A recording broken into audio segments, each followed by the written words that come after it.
I was sitting on the edge of our bed when my phone buzzed.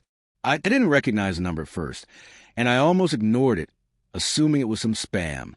But then the message appeared, and my chest tightened before I even read it. I miss you. I wish I were there right now. It was from her, from Emily. But the problem was, she was supposed to be in Boston, hundreds of miles away for a work conference. I stared at the screen, thumb hovering over the keyboard, heart thumping so hard it almost drowned out my thoughts. My mind raced. Maybe it was innocent. Maybe it was just a text from someone else using her phone. I wanted to believe that, because the alternative was unthinkable. I typed back cautiously, "Emily, are you okay? You're in Boston, right?" Seconds later, the reply came. "Yeah, I'm fine. Just thinking about you. Alone in this hotel room, and it's so quiet. I miss you." A quiet that wasn't meant for me. My stomach churned.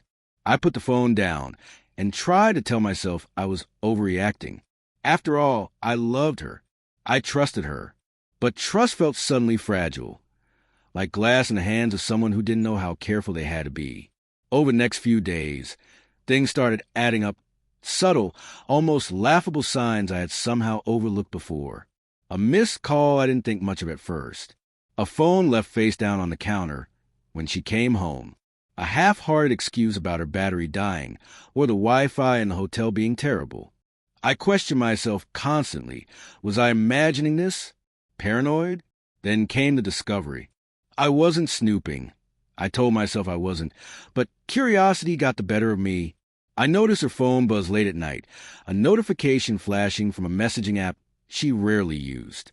I glanced over her shoulder, rationalizing it as checking for her safety, when I shouldn't have. And that's when I saw it.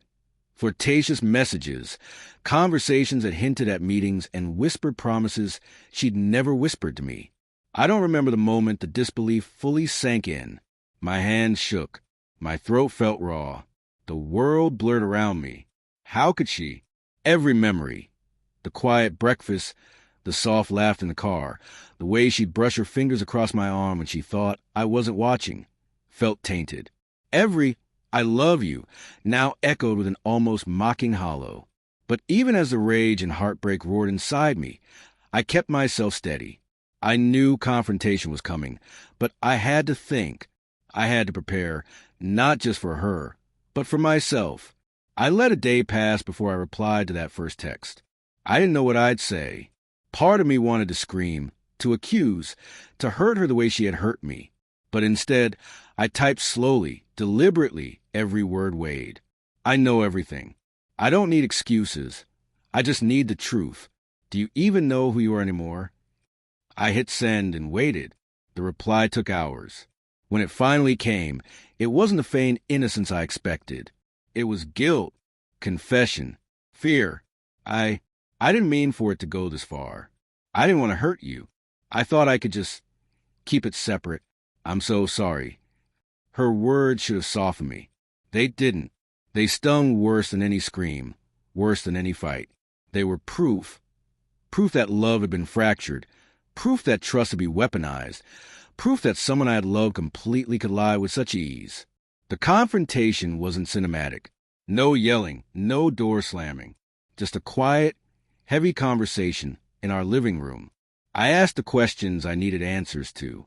She gave them, sometimes in sobs, sometimes in whispered justifications. And I realized, slowly, painfully, that the person I loved, the person I built a life with, was different now, changed in ways I couldn't undo.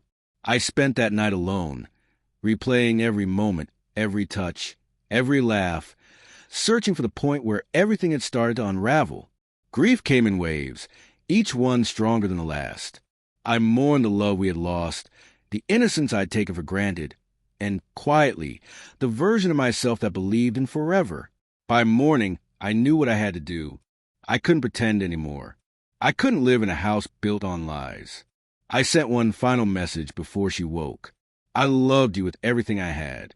I'm letting go now, for both our sakes. Take care of yourself.